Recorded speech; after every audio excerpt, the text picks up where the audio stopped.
There you go, good lad. This is all gonna stay in, I think.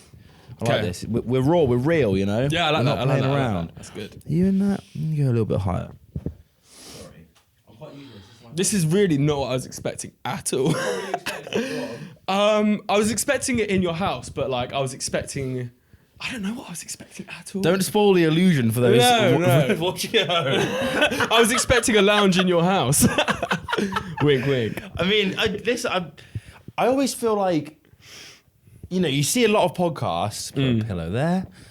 You see a lot of podcasts, and like they're all in these like fancy studios, and like that's really nice and everything. But like I just don't. I mean, for me, it's like I don't want to have to go somewhere else to do my episode because I want to be able to be like, you can come around to my house, and it's easy for me as possible to organise something. Yeah. Like I can sit here in my slippers and just like, like have a beer and just like have chats.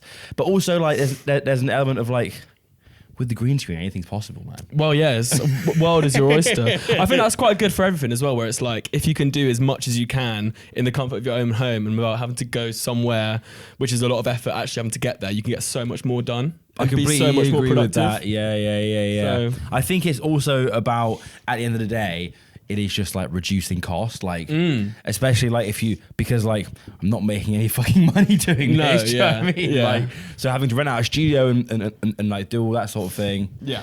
I mean, I'm sure we'll get onto that. You know, like it's kind of different, but I guess we both have like labels in our own right, run events and stuff, and like costs are like a big part of that. Yeah. I actually wanted to get in deep with you. We wanted to get deep, brother. We'll get deep, brother. We'll get deep eventually, but let's wheel it back because I'm getting ahead of myself here. Duality is on the show, ladies and gentlemen. Hello. How's that for an intro? That was perfect, mate. Didn't want anything else. Perfect. How the devil are you, sir? Very well, thank you, man. As we were saying before, bit tired, but we're here. We've had a beer and we're going to get into a nice little conversation, so I'm excited. This is my first episode in a long time with an audience as well. We got Fergus over there, man, ominously sitting in the corner. If I knew you were coming, I would have set you up with a third mic, brother. What the hell? I don't want him speaking for me. He'll say some terrible things. We're twins, aren't we? Yeah, you do. People do always get us mixed up all the time. Really? The amount of times that we've been out on a night out together and someone come up to him and be like, oh bro, do you DJ? To Fergus, he'd be like, oh bro, do you DJ? And he'd be like, no, but my mate does. And then he'd be like, oh yeah, what's your DJ name to me? And he'd be like, oh, I'm Duality. And he's like, I thought you were Duality to Fergus. And literally, I don't see it though that much. I don't think we look that similar. No, he can grow facial hair. I can't. Fergus is way more handsome as well. So exactly that, bro. Exactly. This is great this is great podcasting this where you can't actually see. Yeah. It's not one of them, but, we'll insert a photo onto this this green screen of Fergus Fergus is behind us now. Yeah, exactly. So your Duality, how would you describe yourself as an artist, like a creative, whatever you do? I'd say I'm a producer, a DJ, maybe like a bit of a music businessman, I like to think. Oh, entrepreneur. Yeah. I do consider myself somewhat of a businessman. Sort of just multifaceted, creative individual, I'd say is maybe the best way to put it. I don't like to put myself in one box. In what order would you say? You said a few things. You had producer, DJ, and businessman. What order would you put it that changes all the time. It's never really one specific order. Right now, in this current point of time, I'd say music businessman, then I'd say producer, and then I'd say DJing. DJing doesn't, right now at least, obviously it changes, but it's not getting me as excited as the other stuff does.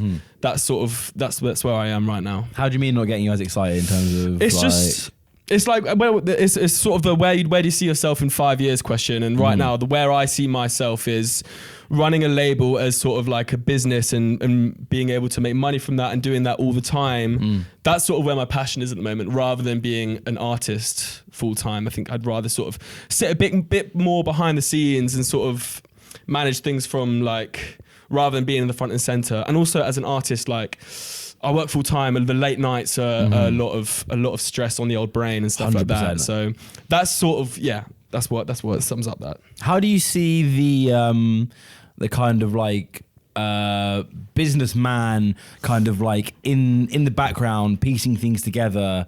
How do you see that all fitting in with like the grassroots? Because I think oftentimes there's a conversation about like anyone who's like it's not like a not contributing thing, but there's definitely a little bit of a sentiment around those who see themselves as just like businessmen. But I'm in the same boat as you, right? Yeah. Like I don't produce. Like I wish I could, but I've tried, and I have too much other shit to be doing. Yeah. But I really enjoy that element of piecing things together. I think in terms, I know what you're saying, where it's like, Just gonna close the curtains because I can see myself in the reflection. I love that. I could love to be able to see myself. Keep talking. I think I love looking at my. Well, I'll leave that side open for you. Yeah. Then. Just How one about- of them shut. Yeah, No, shut both of them. That'd be too weird. I've lost my train of thought now. Yeah. So I think what you were saying about how the grassroots compared to the businessman, what I'm saying is I don't want to be this suit that has loads of people working for him and stuff like that. And sort of that oftentimes, especially in the music industry, leads to like exploitation and stuff like that. What I mean by that is I sort of want to... The end goal as a bottom line is to be able to fund my life from doing music. And which is no mean feat. Like that's not an easy thing to do. Not at all, not in the slightest. And I'm fully aware of that, and my mum's very aware of that as well, and she's often reminded me of that. But Shout out Mumsy. Shout out Mumsy, yeah. I'm sure we'll speak more about her later. But it's just I wanna be able to keep the grassroots culture alive in my brand and stuff like that, but be able to fund myself and be able to fund other people as well, sort of in a way, and pay for other people to keep the community alive through both what I do and sort of how people can survive through it, if you know what I mean. I think because it's such an important role in the scene, having like a facilitator like that. Yeah. And it does often get forgotten about because I think there's an element of like sometimes like ego can obviously get in the way. Yeah. And it's natural to want to be, the person on the stage or the person with their name on the record or whatever. But I think that there's like a whole ecosystem there that sometimes gets forgotten about. Yeah. Well, it wouldn't if someone wasn't doing that, then there wouldn't be anything really, would there? Because you need sort of certain individuals who are like able to like maybe take themselves off the lineups and take themselves off the stages and stuff like that to be able to be able to function the stuff that's going on behind the scenes. Do you know what I mean? 100%. Yeah. Let's take it back because I always like to start at the beginning with these things. Where did you grow up? So I grew up in a place called Nailsea, which is... You grew up in Nailsea? I grew up in Nailsea. You sound like you're from London. Well, I mean, I think this Are you is... putting on an accent? Is that what it is? mucker. Yeah, you got me. Here it is. This is the real one. You're from Nailsea? I'm from Nailsea, yeah. Wow. I mean, I think Nailsea is sort of... This is sort of like quite the posh sort of southern accent in a way. And to be honest, I really, really dislike the like proper Bristolian accent. Oh, like really? neither of my parents really have it, so I never really caught onto it growing up. My dad's parents does because he grew up in Yate, Right, so we're all sort of yeah. like Bristol based, not necessarily slap banging like Stokes Croft, but all there and around Bristol. So yeah, That's mad. I had no Yeah, idea. yeah, I was yeah. about to ask you about what it was like growing up in London and all this. Like, no, got nothing to give on that okay, point. fine. Well, what does Nailsea say? I don't think I've ever actually been to Nailsea. This is very micro-geographical right now. Yeah. I don't think many people will know what it is. Nailsea's like would you call it a village? It's a town. It's a town. Technically, My it's a apologies, town. sir. My yeah, apologies. come on, it's a town. Oh, I've cycled through Nailsea on my way to Portishead once. Yeah. Yeah, you would do, yeah. It's like a small town, like a sort of satellite town around Bristol, right? Yeah, exactly that. Okay. And your families all sort of lived there for a while? Or? Well, I mean, my parents, it's sort of, I like to describe it as the place that people that grew up in Bristol moved to have a family. So they sort of want to get out of like the hustle and bustle of the city centre and stuff like that. And then they moved there. It's a sort of quiet suburbia. Creatively, absolutely uninspiring. Like this was a massive reason as to why I wanted to get out of there as soon as possible, whether that be going to uni or whatever. But it's just, it's nice, it's safe, it's friendly to an extent. But it's right now where I am in my life, it's not at all where like I want to be. Musically, there's not loads, or it's sort of like the music culture in Nailsea is sort of, you'd go to like a pub, one of the few pubs that it's got there, and there'll be like a band playing. Okay, something like that. There used to be a nightclub there apparently. I remember my mum telling me In about that Nailsea? a couple of times. Yeah, Jeez. I don't remember the name of it, but it used to have a nightclub. That's all gone. It's got like a Weatherspoons. That's probably as far as the club culture goes. Come on. Weatherspoons that sometimes has a DJ. I bet it pops off in there, bro. It does. I've had some sick times there actually. Growing up, I've had some banging times in the Nailsea Spoons. Sort of like New Year's Eve, Christmas Eve, stuff like that. Oh, baby, it's great. let's go. It's great, yeah. So you weren't exposed to kind of like dance music and DJ culture growing up then, really? No, not at all. Okay. What about like just in terms of music in general? Were your family kind of pretty musical or? Well, they are in the sense that they like music and they'll listen to music. Like my dad would always be playing CDs in the car and stuff like that. Yeah. But none of them are sort of musically trained. But my mum's dad, weirdly, he never actually got around to learning an instrument, but he's got a very, very good ear for music. Okay. And he's always like, whenever I go around to visit them, asking me questions about like, literally we'll be talking about 30 seconds. He'd be like, so Jack, how's the drummer in this song doing stuff like that? And it's like, no way. He was like destined to be a musician. Do you know what I mean? But he just never pursued it. That's mad. But yeah, no musical training, no like, my dad played me jungle records when I was 16, anything like that. It's just sort of something that I've had to learn myself and realize what I like. And what were they playing around the house?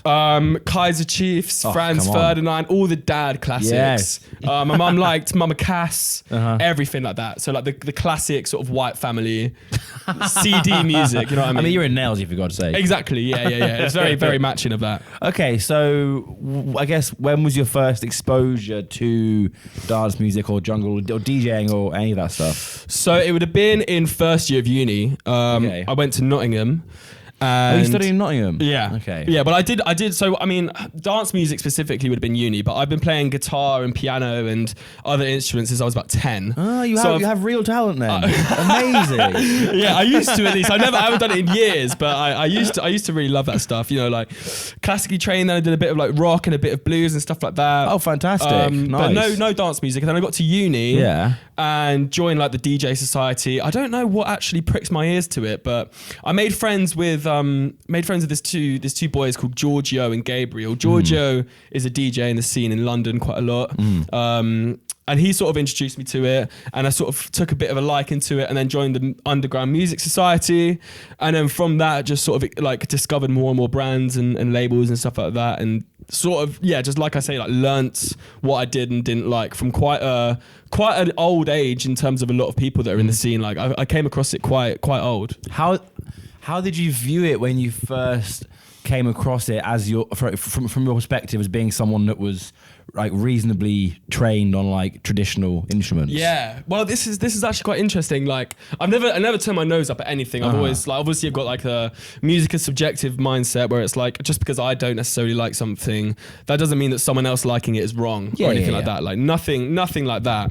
But I've sort of always leaned more towards like for example with jungle, I've always leaned towards sort of more melodic jungle where it's sort of like there's a melody that catches your ears and something like that. And especially recently I've discovered or like rediscovered how I can implement my more classical training into my production and sort of blend like musical theory and stuff like that with sort of more basic like jungle production techniques. Sure, do you know what I mean? So that's yeah. sort of one way that I've viewed it and learned what I sort of liked more is more melodic, more sort of, you could say complex, but I don't really like that word because it doesn't mean that the other stuff isn't complex. But yeah, stuff like that, I'd say. I think a lot of people forget that, well, not a lot of people, but like, you know, it can be easy to forget that like dance music is still by its nature like music and still follows the same rules and principles. Definitely, you know? definitely. I mean, all like the arrangement, all the harmony, stuff like that, it all comes from the same place.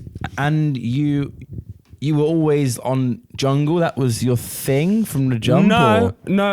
I started off with jungle. I mean, I started off with sort of like grime and sort of speed garage. What year would this have been? This would have been 2021. Okay, yeah, cool, yeah. Sort of, like early 2021.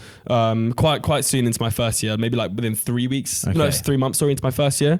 Started off with like the garage, speed garage, like Prozac dubs, that type of thing. Yeah. And then got into like grime and stuff like that. And then maybe about like 6 months after that, Giorgio, who I mentioned earlier, introduced me to a brand called Singularity, which is obviously, they're killing it now. They weren't as big as they are now at the time because it was a few years back. But at the time, there was a party that they were putting on in London called North to South. And it was one where they started off at Brixton Jam and then another one where they're going to the Old Cause in Tottenham at the Greenhouse. And that was my first proper like experience of like what I now like with sort of that more old school sounds. Because going to that party, I hadn't heard any of that stuff before. It was all so like old but new, if you know what I mean. Because it was older sounds but new to me. So that's how I sort of got first introduced to it, and then just from then on, like became obsessed with it. So you headed into London for that party, like especially, yeah, especially for it. Yeah, it was like December 21st, 2021, I believe. Come on, he remembers the exact day. Yeah. I don't know why. That's so weird. I remember that, but yeah. We started out at similar times then, because I was sort of January, February 2021 was when I first started the label. Right. I've been DJing for a couple of years after that, but that was when I had graduated. Right. So I know the exact. How old are you? 25. Oh, okay. So I know the exact time you're talking about. That sort of 2021 with that sort of speed garagey grimy stuff. Yeah. That was really obviously on the way up there. Yeah, exactly. Yeah. What was it like going out in Nottingham? I had a weekend in Nottingham recently and was like strangely like pleasantly surprised by what they kind of have on offer there at the moment. It's weird. I mean, I find Nottingham changes so much. Like when I look at events now that are like going on there, I'm like, wow, this is so different to what it was like when I was there. But what was sort of big at the time was a lot of the slower stuff, like around the 140 BPM. Sort of like, I remember we had oh god, I forget her name now. Freshta. She was like Rinse FM, the Rinse FM DJ. Yeah. She played a society show, but the main driving point for the culture there was the societies at uni. They were really good at showing the underground sound. And another events crew that I need to shout out called Jangala, which is a Nottingham-based jungle brand. It started off, the guy's from London, a guy called James, he runs it, he's from London, but he's now moved to Nottingham because he fell in love with the scene there, and he was the reason why I started Interception. This was a big reason why, is because he sort of felt that he had a love for old school jungle, and there was nothing like that in Nottingham at all. And he started this brand to sort of fill that gap, and I saw what he was doing, and I went to a few of his parties, and I was like, wow, I've never seen someone contribute to a scene that is so clearly missing something like that before. Wow, that's incredible. And then I started Inception for a similar reason. Yeah. And were you already gigging at that point, or yeah? Yeah, I'd had a few gigs there actually. I remember it was all through the society, like I said. They were really good. They gave me like all of my first gigs. Weren't paid or anything, but it was still just like just completely for the love of it, which is great. But I supported 4 a.m. crew to a crowd of like 50 people. You're kidding? Which is mad, like considering now like with the stuff they're doing, like that was mental. Where was that? That was at a venue called Hidden Warehouse in Nottingham. Sort of like, I don't know there's not really any venue in Bristol you can compare it to, but it's basically just a big empty warehouse with a stack in it.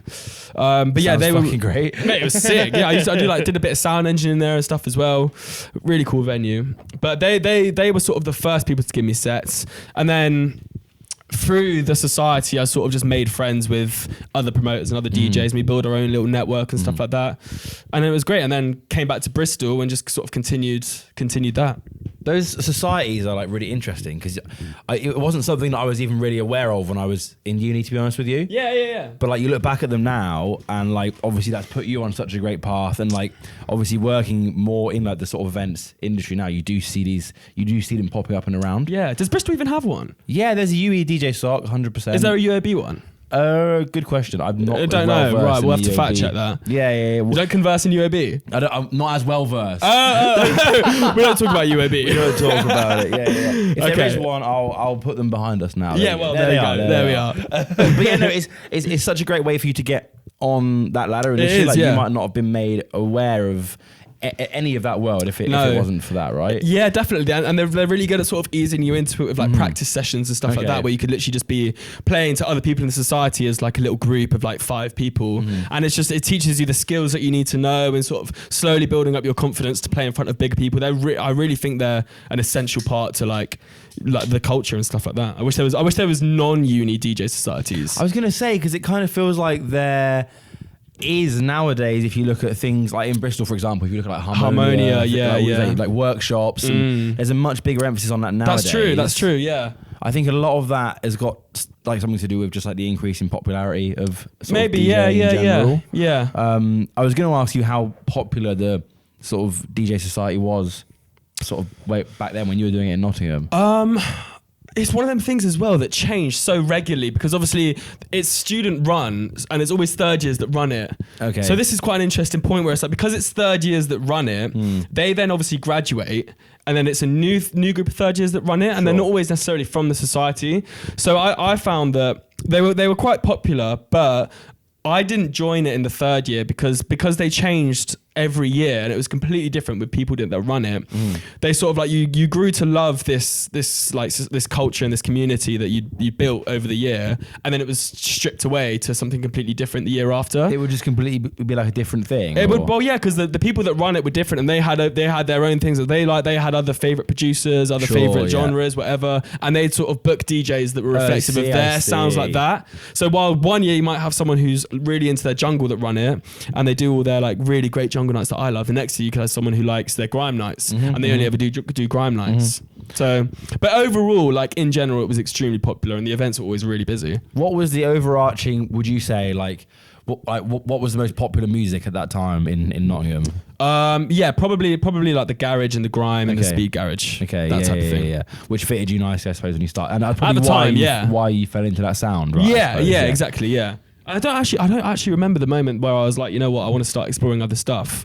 I guess it would have been from that Singularity night where they showed me the faster side of music, and I sort of like went from the complete, or like nearly to the bottom of the spectrum with the slower stuff and like the 135 and the 140, all the way to like Singularity used to play like drum and bass at like 180 BPM. So going to the faster stuff and then slowly working my way down to jungle.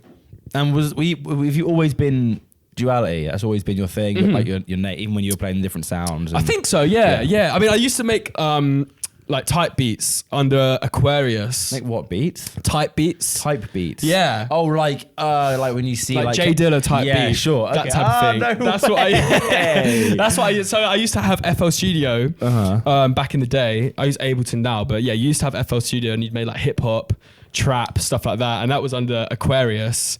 And I have like an Instagram handle which is like prod by Aquarius, which is like so classic of that of that style. And then released a few of them, tried to get work with rappers and stuff like that, but I don't know. When would you put in your type beats? My type beats were I don't know type beats. That's so fucking sick. Yeah, well, it's like if you go on YouTube, you could be like, I completely know. I just didn't know that was what they were called. Like a collection. I don't know if that's their official name, but I know you'd have I'm going with it. Yeah, we'll run with that. But I think I just put them on SoundCloud. That's amazing. And you would just call them all like X type beat or whatever. Yeah. And like, I remember as well, you have like such a classic part of that would be like a sort of like, is it a GIF or a GIF? Yeah. I always get mixed don't up. start that controversy on here, mate. Fucking hell. One of them two, and it would be like an Alice in Wonderland Disney animation with like a lo-fi filter on it and stuff like that. And that was classic. Like just posting that on Instagram or something like that. So that was your first like foray into production. Yes, definitely the first in production. Yeah. Okay, and when was that? Just to like sort of put that would have been probably been 15, 16. Oh wow. Okay, so you kind of were into that. So you were semi into that world before you even left. Yeah, but I never like at that point. I'd never even like dance music wasn't even in my conscious. You were just dicking around with like. Yeah, I wanted to be. I suppose I wanted to be a producer at that point in time. But did you want to be famous? You were a little 15-year-old being like, I want to be. I probably would have been. Yeah, knowing me, I probably would have been. Yeah, absolutely. That checks out. Yeah. So when you sort of change your sound towards the sort of jungle or like faster side of it, I suppose. Did you still find there was like a community for you in Nottingham or pushing that kind of sound? Or? No, not so much. There still was like within our sort of initial clique, but there wasn't as I said, apart from them Jangala nights, there wasn't really anything but that, which is why I sort of wanted to do it myself. Yeah, I was gonna say, what was your impetus to be like, I'm going to start, and like when was that? Like how old is Interception, or is that even the first project that you had? Is that so it was started in Nottingham, I think right at the end of first year, so 2021 I believe, and it was started initially with Giorgio. We were going to do it together, and then he was leaving Nottingham to go back to London, so he was moving back to London, so I sort of continued it solo in a way, and then basically, it was started to try and fill that gap. So I suppose you could say it's 4 years old. 4 years old. Coming up to 4 years. This is our fourth year. Yeah. It'd be 5 next year if it was 2021, no? Or was that? Yeah, 5 years. So it's our fifth year. Okay. Coming into our fifth year now, yeah. And the first stuff you did was like running parties? or? No, it started off as a label. Oh well, okay. Yeah. Okay. Started off as a label. I do fuck all research for these episodes. I should probably do more, but I always find that like if I go in, I can be your research. I can be your little Google. My thing is, it's like if I go in knowing nothing, then I'll actually ask genuine questions. Yeah. And then we'll find things out, but we'll probably miss stuff. But you can ask questions that you never even thought about. Exactly. Yeah. If I miss stuff though, feel free to just shout words at me. Yeah. But like the only minimal research that I do is like just basically scroll through your Instagram and go to the bottom. Right. Well, you wouldn't get very far into what I was going to say. Yeah. Because I got rid of a lot archived of shit. Hell of a lot of posts. Yeah. What did you archive? What was on there? Well, it's that does sound crazy. Yeah. Like, you won't see anything there, man. It's long gone. Long gone. Good luck trying to find that. No, I just basically archive like a load of releases from the past. It doesn't represent Interception anymore as a label. Sure. But it's still on SoundCloud and everything. Okay. Yeah. So it's still up. Okay, still up fine. there. Like I like to keep it as like sort of an archive on there, but I'd rather have the stuff that's relevant to me now and upwards on the page. You know. So you started as a label. What was it, like free downloads and things? Yeah. Classic hype edit free downloads. Come on, baby, let's go. And it started off. The label was actually not jungle. It was started off as sort of like multi-genre. So everything, like I didn't have just one release because my mindset at the time was sort of like rather than just I sort of regret in a way, like going with a multi-genre at the start rather than just having like waiting till I found my specific sound that I wanted to go with. Okay. But it started off with everything. So like garage, jungle, drum and bass, grime, whatever, doing like multi-genre stuff because my mindset at the time was like I don't want to limit myself to just one genre because I want to, because it's so new, reach as many different people as possible. For sure, I can see that. Doing stuff like that. But you think if you started again now, you would have a more refined approach? Well, I think at the point in time where I'm at now, like I've sort of found my sound and like there's no regrets and all that stuff. But it would have been cool to maybe have Interception from the start do one thing because I don't know. I just sort of wish it was sort of like that from the start. But at the same time, who knows where I'd be now? I might have not been where I am now if I did do it like that. Yeah. So it all happens for a reason. Were you seeing like good levels of success with it? Well, this is the annoying thing. A lot of them tunes, like on our SoundCloud, there's one track called My Best Friend from Uni, Max.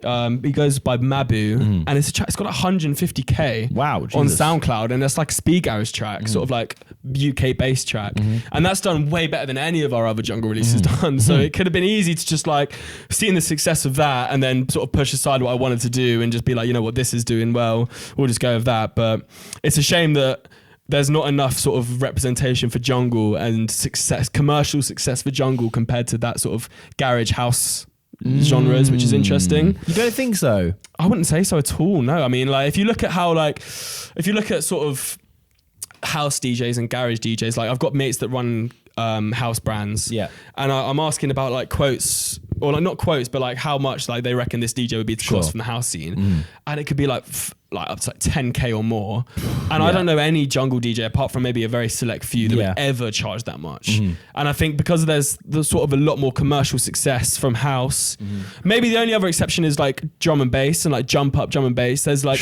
maybe equally as much commercial success there. But I'm rambling. I've forgotten what my point was. Just about why you feel like the jungle scene hasn't seen as much commercial success. Yeah, I think maybe it's mainly because the jungle scene is sort of like it's good that it was born in the underground and it sort of remained to stay. It wanted to stay in the underground, and I don't know. Maybe just house music wants to sort of be more commercial, and like it's just maybe because it's easier to listen to. Maybe it's because the people that sort of made it and pioneered it had a certain mindset, and that just became the standard. Like, could be anything. I think because it's a shame. People always talk about, and like this is me talking as someone who like likes and appreciates jungle, but it's obviously not my like sort of sphere of like knowledge or anything whatsoever. Like especially in Bristol, you hear a lot about this. Like, jungle revival. The jungle revival is here. Jungle revival is coming. Classic. But like it's obviously you have like your titans, your like super big names like your Near Archives and people that are just like sort of at the top of that scene. Yeah. But it feels like it's always on the way up. But it feels like it's never quite getting to the point where like, you want it to be. I know what you mean, but then I don't think it will ever get to. I don't think anyone actually wants it to get to that point. I don't think anyone in jungle wants it to be sort of like this sort of champagne genre where it's like it's all very squeaky clean and expensive. It's meant to be raw and it's meant to be rough cut, and just because someone's maybe got a bit of success and a bit of fame, that doesn't take away from the culture of the genre. Do you know what I mean? I feel that, yeah. I think you're so right. That is kind of the foundations of the genre, sort of rooted in like almost like the rough and readiness of it, right? Yeah. I mean, like I was watching this documentary and it was talking about how sort of you had the jungle nights and stuff like that, and then jungle became a lot more like commercially successful and stuff like that. This was like sort of maybe 94, 95. It got more commercially successful, and it was talking about how like now then there sort of became more like the beers and the pills switched to champagne and cocaine. And then from then on, it always sort of became a bit more commercial and a bit more squeaky clean. And then they, like the people that were running the jungle nights and the DJing at the jungle nights didn't like that at all. So they decided to push it all back underground, and then everyone switched to like garage, sort of like early night, like 96, 97 garage. And then that progressed to maybe where it is now, which is house, and like it sort of maybe struck back to minimal house. And that's that journey that it took. And then jungle sort of went back underground, and now it's maybe starting to emerge more again. And like it will probably just history will repeat itself, and who knows where we'll be in 20 years time. I was going to say, yeah, what's your sort of perspective on where, I guess, where jungle as a genre kind of is in terms of its like life cycle, and like where you see it sort of intersecting with other genres? Because for me, intercepting. Very good, sir. There we go. Always dropping it. Yeah, records available now, guys. Yeah, buy them now. Like, because for me, like when I was getting into like the garage stuff initially, the garage and the jungle stuff was always very intersectional. I'm not as into it now, so I don't know how much that is still the case. But I was wondering what your thoughts are on that. What you mean, like where do I see jungle going in the future? Yeah, or like where do you see it is now compared to where it has been, and like its relation to other genres? I think right now, jungle sort of, it's kind of hard to say because obviously I wasn't around when it was like at its peak, and many people see the 90s as the peak of jungle. And if I'm completely honest, I sort of can see the 2020s sort of over peaking the peak. And sort of in 10 years time, people, or 20 years time, whatever, people will look back and be like, oh, the 2020s is actually sort of the golden age of jungle. And that is obviously driven by the jungle revival stuff and stuff like that. But I think it's like you get a lot of like, I don't think it's necessarily a good idea to just basically completely recreate what was going on in the 90s, because that was the golden age of it. Yeah. Like the genre was built on innovation. And this is something that I've obviously dealt with myself a lot. And I've sort of realized like I found myself basically just recreating tunes from the 90s because that's what I love and that's where my heart lies. But the genre ultimately was built on innovation and pioneering. And if we're not sort of, just because we're recreating that sound, if we don't have the mindset of how we're going to do different techniques and stuff like that, that sort of are pioneering it and pushing it forward, then are we really contributing to the genre? Like a great example for me is obviously Tim Reaper. Like he's one of the best producers in the game right now. And I've noticed recently that he started doing like drill 808s in his jungle productions. So like the drill beats, he's got like that that type of thing. He started doing that in jungle, and I never heard anyone do that before. And I'm like, wow, that's so like innovative, and just like it gets me excited to think that people are coming up with new ideas and 100%. Stuff like that, because that's just what's so cool, man. It's so funny, isn't it? Because it's such an interesting sort of situation with that genre, because like you say, it is so rooted in innovation, and like when it was first sort of coming around, it was such a new and exciting and like interesting thing, but it's also so rooted in like tradition almost, and doing it how it was done. Yeah, especially now. Yeah, and like it is interesting. You only see. I guess that's why someone like Tim Reaper is such like a titanic figure in that scene, because he's the person that's willing to take those risks. Exactly. Yeah. It's such a risk. Yeah, and that's what pushes it forward. Yeah, I agree. That's really interesting. Okay, so. You were releasing Speed Garage bootlegs as free downloads. Yeah. Back to that. I truncated it slightly there. Drop that back on my head. Yeah. How long were you doing that kind of stuff for on the label? In terms of time, I'm not too sure, but I know we did 20 releases under a series called The Interception, which was of like our sort of like first imprint on the scene, and that was that. So yeah, 20 tunes, maybe over the space of like just under a year. Okay, nice. So that's because like a couple of months, like every few weeks. Yeah, whatever. a couple of months. Yeah, exactly Okay. that. Yeah. And did you start running events in that time as well, or? I did. So obviously I was in Nottingham at the time, so I was doing my first parties there. I did maybe 3 in Nottingham. Okay, tell me about your first one. So it was at a bar called Bar 11 in Nottingham. I think that's shut down now actually, but yeah, it's a bar called Bar 11.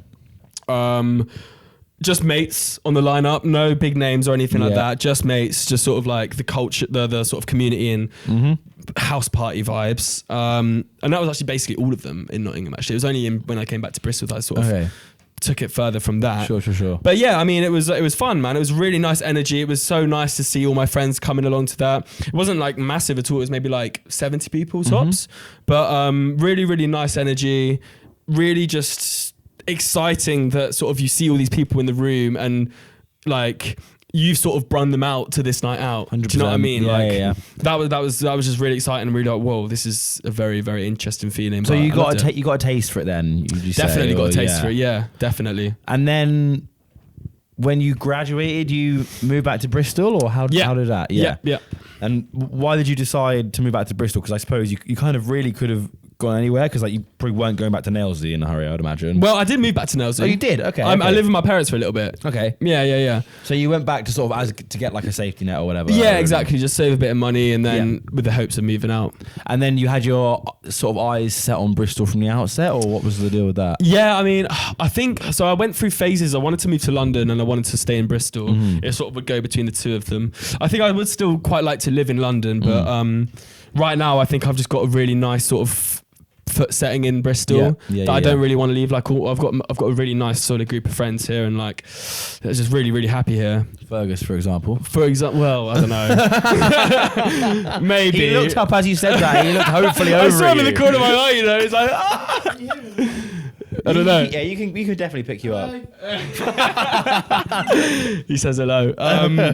Yeah, but it would go between wanting to move to London and not wanting to stay in Bristol. But what's the difference between the two scenes, like Bristol and London, to your knowledge? Like, or I guess an easier question would be, why did you choose to move to Bristol and not London? Was there a musical element to that decision, or in a way, I think right now I've sort of got the like big fish in not big fish in a small pond, but like right now I'm really happy with where I am in Bristol, and I feel like if I move to London, I'm not talking musically or anything like that. I just sort of feel so overwhelmed. Like Bristol's such a nice size city, and there's enough going on that I can sort of like it doesn't feel like I'm sort of overwhelmed by anything, but at the same time it feels like I've sort of got that like 22-year-old like foot set in there. And I think if I move to London, because it's so big, I just feel a bit like, oh my god, like it takes like 3 hours to go across this city. Like that's just mental. Sure. Bristol's the world's biggest village, isn't it? It's what I always say. Like everyone knows everyone. Like, exactly. Yeah, and I love that. Yeah, it's great. I love going, like being able to go on night out. Like for example, there's been these boys that I've been seeing on the past like 4 nights out, and like they're not like mates of ours or anything like that. I just see them at every event for the past 4 events for some reason. Huh? The ones that we were talking about earlier, like they're just always on. It's like how we like this city's got thousands and thousands of people in it. How we always bump into each other, but I love it. That's so good. I love it. I definitely feel that. Yeah. So what was your first event in Bristol? Because I assume that was when you had to sort of. I keep pushing my chair back. You're all good, brother. The green screen is wobbling everywhere. Yeah. How are people going to see your wonderful records? I know. They're going to be wobbling around. When you moved to Bristol, did you sort of have like a conscious thing of like, right, I'm going to have to sort of step it up a little bit, or in terms of like your club nights, maybe even your label releases? I mean, I did that. events in Bristol while I was still at uni. Oh, wow, so okay. I like come home for Christmas, for example, and I'd put on a night at the Crown. Come on, like baby, let's go. Yeah. So that was sort of like how I sort of first got into the Bristol side of things. Okay, yeah. But obviously, because I have loads of mates from Bristol from before uni, I sort of when I started Interception, like people from Bristol sort of already start to like getting on it anyway.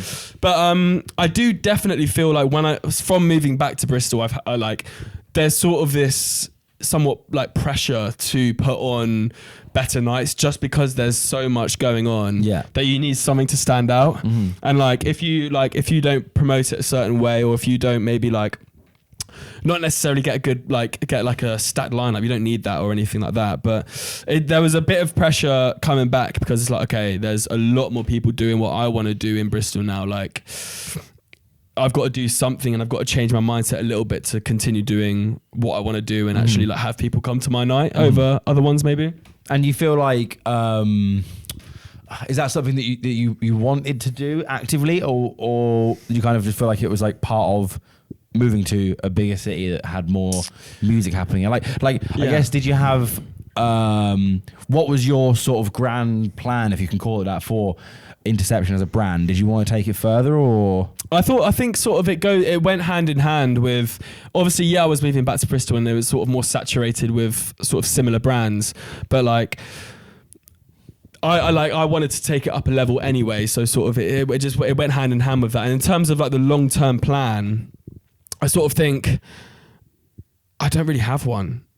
To be honest, I'm sort of just doing like, I really like the way it's going right now, and I don't like, I've got like I said to you earlier, the only plan that I've really got is that I want to be doing this full time. Yeah. And like this is sort of my job. That's what I want this to be. Yeah. But in terms of how I can see the year going, like I'm just sort of like putting on parties and putting out music, and whatever happens, and learning on the job and making mistakes and learning from the mistakes and stuff like that. I do find that's a large part of it, and you know, not that I have any grand wisdom to impart on any scale whatsoever. Well, you ever, do, but you do. Shut up! Shut the fuck up right there, brother. You do. No, but I kind of feel like the best way, like from my experience, the times where I've got the most out of like doing music, and the times where it's given me the most, have been where you just like exactly that. You release music, you put on parties, and like opportunities just like sort of reveal themselves to you as you keep repeating the process, and like it's about trusting that process, isn't it? Exactly. And things happen around that. Yeah, exactly. I think that sort of also pairs with that.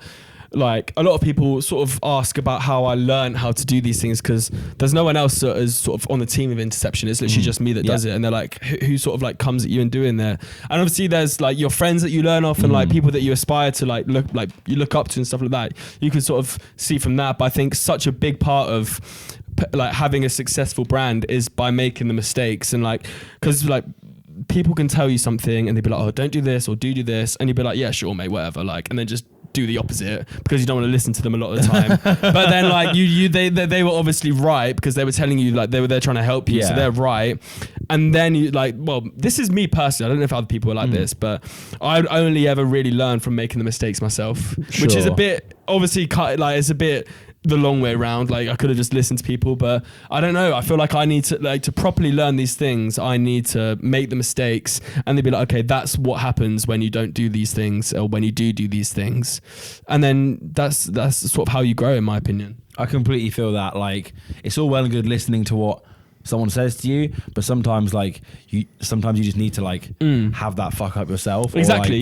Because then you remember it. Exactly. You got to know what that feels like to like, you know, lose all that money on a fucking sucks, man. Do you know what I mean? Or like, you know, I've had plenty of them. Do you know what I mean? Like there's no replacement for that like feeling, and like in those moments, I think that's where you really feel like, right, am I actually in this, or am I not? Yeah, that's what separates people from doing it. The man, the boys, mate, the man, the boys. The wheat from the chaff and all that. Let's talk a bit about vinyl, because you've had some wicked vinyl releases. Yes, thank you. How many have you had? Remind me. 4. That's impressive lineup, brother. Thank you. How long have you been releasing them for? Since July. 4 since July? Yeah. Wow, that's amazing. Yeah, 4 full runs as well. Then the full runs of presses. Let's go. Yeah. How big's a full run? It's about 400 or 500 copies You're if you kidding. don't include represses. Wow, man. Yeah, it's a lot. What's that process like? From start to finish. Yeah. Okay. Okay. It's in a word. We'll get into the details, but in a word, long. Okay, so remind me who you've released with. So the first one was Tim Reaper. That was the big one that was like everywhere. That was the start-off one. That was huge. The second one was Fez the Kid, Chef the Boy, Bruck, and Jungle George. Third one was Ricky Force with a remix for myself. Then the final one, which came out last week, was myself, Wondercore, Artificial Red, and Soenado. Buy it now. It's behind us. Right there. and in fact, no, I was going to say you have a Christmas sale on, but I won't date I do. I won't date the episode because it might not be out by Ends then. on the 25th of December at midnight. Okay, it probably won't be out by then, but that's fine. Buy the records at full price, okay? You fucking cheapskates. Yeah. Okay, so the whole process, it's always been something that I've wanted to get into, but I've just been so intimidated by it. Yeah, don't do it. Okay. That's the end of that. That's fine. I guess, why did you want to do it?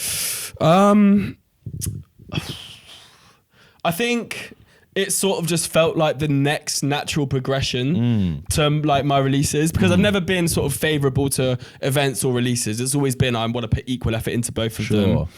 And I went from free downloads to Bandcamp to what's after that, like sort of vinyl and then full digital distribution. That sort of just felt like what's next. And obviously I mix vinyl myself a lot as well. Yeah. So to be able to play, I've like always loved being able to like actually hold the tracks that you're playing, and like the whole process of mixing vinyl I way prefer to digital. 100%, yeah. So to have like my own labels tracks on vinyl is just sick. And like being able to sort of go to record stores and see them as well, like on the shelves and stuff like that, especially when you weren't expecting it. It's like, wow, like crazy. Do you think it's something to do with the nature of jungle itself as well? Because there's such an emphasis on not just mixing on vinyl, but like having the music on like physical. I think, yeah, I mean, like obviously it's all started off with vinyl releases, but I don't think like running a successful jungle brand and releasing vinyl is sort of a necessity. Okay. Like I think there's such a big like really like vinyl culture is not the predominant DJ culture with jungle at the moment. Yeah, okay, yeah. Do you know what I mean? But I think if you want to do it, you should definitely do it, and it's just a nice little added thing. Well, I mean, added until it becomes the main thing, which is now what it is for me. 400 to 500. Pressing. Yeah. I thought you were doing some sort of equation or something. No. That's fucking insane. I didn't realize you were pressing that many. Yeah. Okay, so let's start at the beginning. You don't have to give me all your trade secrets. That's fine. We could do it. Well, I mean, I don't mind. But like, do you press locally in Bristol? No, okay. I press in a company called Triple Vision in Rotterdam. Shout out Triple Vision. Rotterdam in the Netherlands. And did you do a lot of sort of research before getting into that, or? Research in terms of, I did sort of like the classic YouTube videos, which is how to release music on vinyl, and then sort of like asking other people that have released on vinyl. For example, Motive Hunter. They sort of did a Jake run. Osman, right? Yeah. Yeah, so I was chatting to him recently about that. Yeah, he's sort of been quite helpful with me from the start of Interception, really, in terms of helping it out. So helping out and giving me little tips. He's a legend.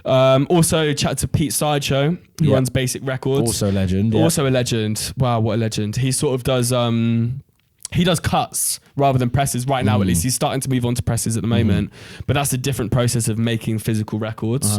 So just generally, like, I'm lucky enough to share mates that all do this type of thing, and like aren't gatekeeping in any way at all. So they're nice enough to share it. Why did you go for larger pressings on vinyl rather than going for like more like short run lathe cut stuff? Excuse me. That's okay. Well, basically the way that it works is we make 400 to 500 depending on if there's a repress or not. And the company that I use to press them, they keep 200. I don't know if I can say this actually. I'm sure they won't mind. They're not listening. They're not listening. They keep 200 to sell in Europe, and then they give me 200, and then obviously more if we need them. To sell in England. So they're sort of just like they distribute across Rotterdam and across Europe and all the record stores there, and I sort of handle the side of things on this side. It's a great deal generally. If anyone's looking to start releasing vinyl, like Triple Vision, I could honestly not recommend them enough. Like, they're great communicators. They make it all so simple for you. And if he wasn't allowed to say that, that's not the deal that he has at all. No. And they just give him all 400. Yeah, Quadruple Vision is the guys that I'm talking about. Where do you store 200 records? Right now in my bedroom at my parents' house. On even the floor of our... On the floor. Brilliant. Right in the way. There we go. That's his housemate I did have a box. talking. I bought a box of records come the other day. 2 boxes just chucked on the floor. No, not like chucked on the floor, but like on the And floor just in threw our on the floor, and lounge. you were like, "I'm going to break all these, Yeah, and snap them over I'm my going to knee." sell them to people, and they're going to have no idea." No, it's right now. They're in my bedroom at my parents' house that I no longer live in. And my mum does. My mum is the best person in the world. She does all the sort of like physical distribution in England, so like all the shipping You're and stuff kidding? like that. I'm not joking, bro. No way. It's amazing. Your mum's your UK distributor. Did I not say we speak more about her later? Yeah, this you're is so why I want right. to speak You're about so her. right. Oh She's my the best, God. bro. Yeah. She does my distribution, everything. So she handles like some. So what's the process? Someone puts an order in through your Bandcamp, I assume. Correct. Yep. And then what? She's signed into that account, and she gets a little ding, and she goes, "Oh, fucking cut Yeah. I'd order her sort of like the sleeves that the records go in. Yeah. Send them to our house. All the records are shipped straight to our house. That's Yeah. our like business address. If you will. The command center. Command HQ, exactly. And then she sees that ping, like gets a little ping on her phone. After she gets home to work, she's packing up orders and sending them. What a legend! Man. I hope you're paying her. That's a no. That was a no. that was a no. She doesn't want money. She There doesn't we want go, money. there we She doesn't. go. I pay her back in terms of the shipping that she does. Okay, you pay her in hugs and kisses, mate. Plenty. Yeah. What was it like working with Tim Reaper? Great. He's a legend. How did that come about? I booked him. Well, I had an event at Planet Wax in London, and he played at that for me. And then after that, we just sort of like kept communication and stuff like that. And then it was just a very much. Did you hear his stomach? Fergus had a little stomach. little Was it a burp? Fergus burping in a studio, man. This is a professional Keep environment. those burps outside, brother. What the hell? Smell it. Get out now. No, he it was just one of them things that's just like, it was on my mind and I was like, wow, I'd love to get a track from him. It's like, don't ask, don't get. Yeah. Send it. And then he was lucky enough, great enough to send us some tunes over. So you approached him at the Planet Wax, or we briefly spoke about it, but like you never really get. You're not going to lock it in there. No, are you? exactly. Yeah. I raised the idea to him, and then I messaged him the next day and sorted something out. Yeah, That's but so good, been so good. Like he's such a great person. He's always helping me out and stuff like that. Like just really, really genuine person in the scene, which is great. Do you think it's important for like if you're doing stepping into vinyl like that for your first release to be something like so large that it's like eye-catching, or well, it depends why you're doing it. If you're doing it because you love the vinyl culture, which is what I did. Obviously Tim Reaper's a massive name and stuff like that, and it's sort of all just lined up, like worked out in that way that I think I don't think you necessarily need to get this massive name or whatever to sell records. I think the tunes will speak for themselves, and if people like the music, and you do need to have a level of promotion and a level of get them seen. And the artist definitely helps with that. If obviously, larger. of course, it'd be naive to say that it doesn't. But you don't need a massive name at all if you sort of position them in a way that people are going to see them, and people will like the way that your brand like sort of appears to them. Then definitely you can sell them. Yeah. What's it like? Because I don't actually know what the process is like clearly, because I'm asking you a million questions about it. But like, is it similar in terms of putting on events where you have to like, you're kind of crossing your fingers behind your back a little bit that like it goes well, or? What, we're selling the records? Yeah. Oh, definitely. Yeah. Definitely. Yeah. I've not sold. I know I said we've got that many presses.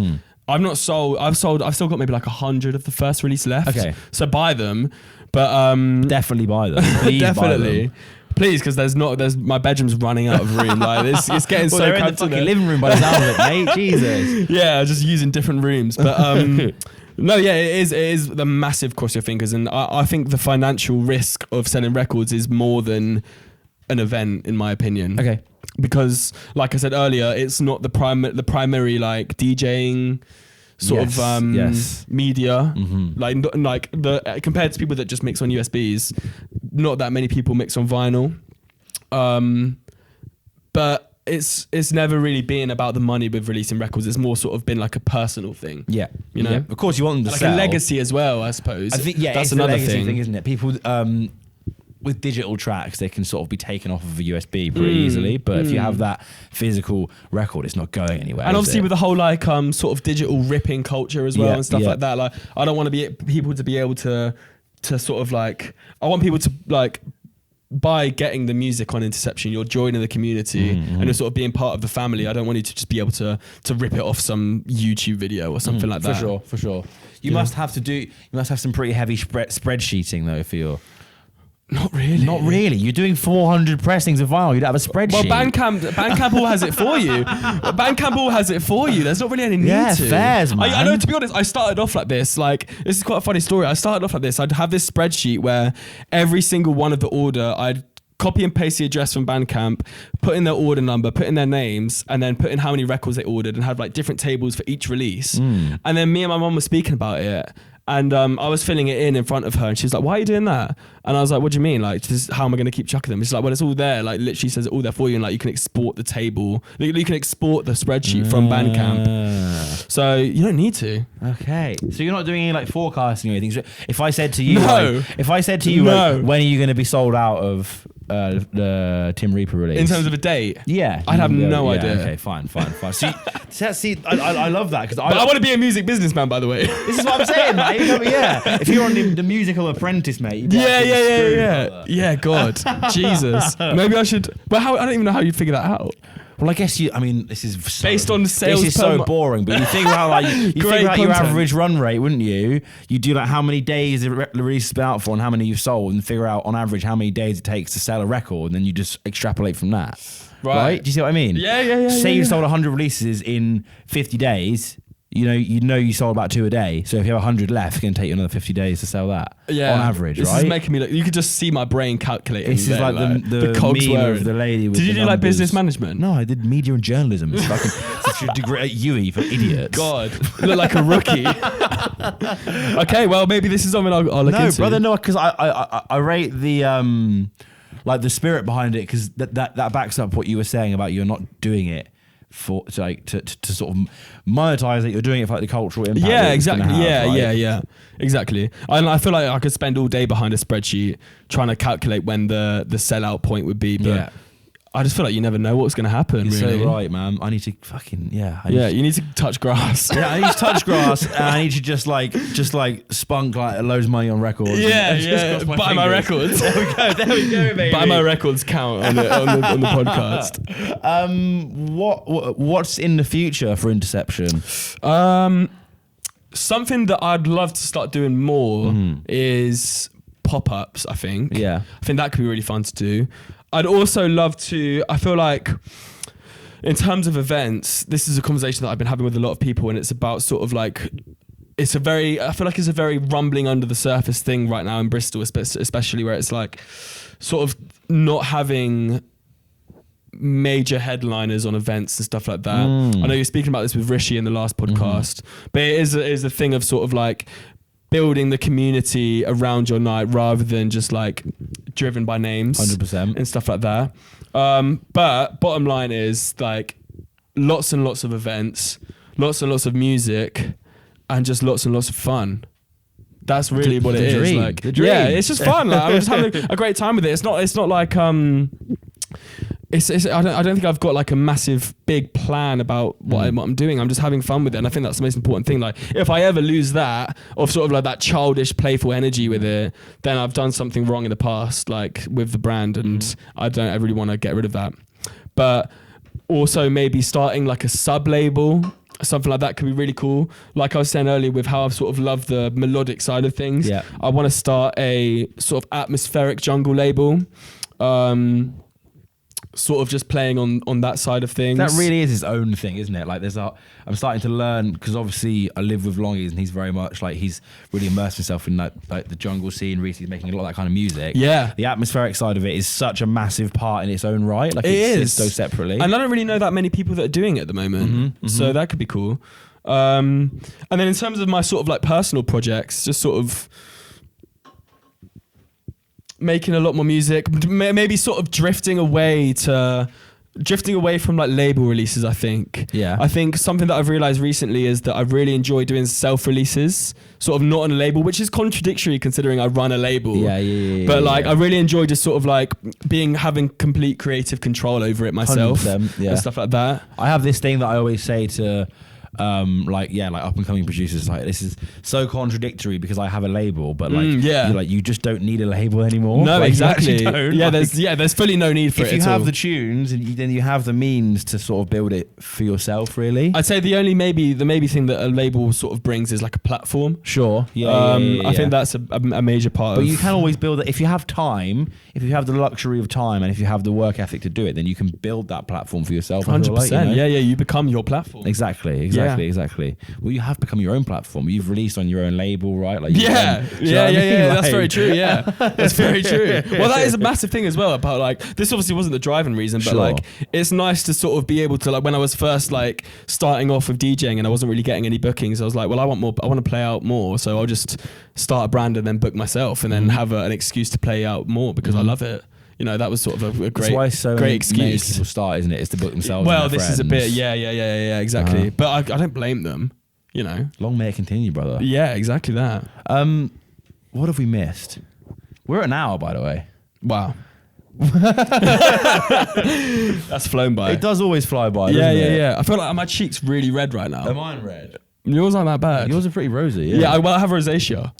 What the fuck's rosacea? It's when like, especially when you have like alcohol, you have like an allergic reaction to it, and then your skin goes really red. You're allergic to alcohol. Yeah, a little bit, I guess. Poor bastard. I know, but I don't let that stop me. Yeah, there we go, baby. Don't let the obstacles get in the way of you achieving those dreams, yeah, brother. Exactly. It's just a little bump in the road. Have we missed anything that you wanted to touch on before we land this plane, or? We spoke about your mum. Yeah. We spoke about vinyl, Tim Reaper. I wanted to talk about Nottingham because I read an article that someone had written. Oh yeah, we spoke about that. Yeah, we spoke about it recently. Yeah, and that was my first time that I even knew you had anything to do with Nottingham. Yeah. Who was that written by the way? My friend called Faith. A friend of yours. Okay. Yeah, it's for a magazine called Mike. The Mike. Yeah, sounds about right. Sounds about right. The mic, as in like the dude named Mike. No, as in the microphone. Okay, fine. Yeah. Like the two things we are holding right now. Yeah. This one right here. And this one also here. Yeah. We're rambling. Let's land this plane. Yeah, let's do it. Where can people find you, Duality? They can find me at DDDUALITYY. I always thought that was a pretty mad username. Yeah, Duality. Yeah, I like it. Or, that's my personal account, or at Interception for anything label, events, community related on Instagram. Bandcamp, Interception, Spotify. I'm just going to have a screenshot of your Bandcamp. As the please background. do. Have it scrolling. I'm just going to have it. Look, I'm scrolling with my hand. There we go. We'll do it like that. Touch screen. Absolutely no way that I'm going to do that. It's going to be something crazy instead, isn't it? Duality, thank you so much for coming on. It's been a breeze. These are the best episodes where I can just say 2 words and then just lean back and sit there for 5 minutes. And then say another 2 words. This has fully been like an exposition of how I just fully ramble. I love it, mate. All the time. You made my job easy, so that's fine. I feel like I said more than you. No, but I had a great time. Thank you for having me. We'll have you back soon, brother. Cheers. Cheers. Big up. Big up. Smashed it.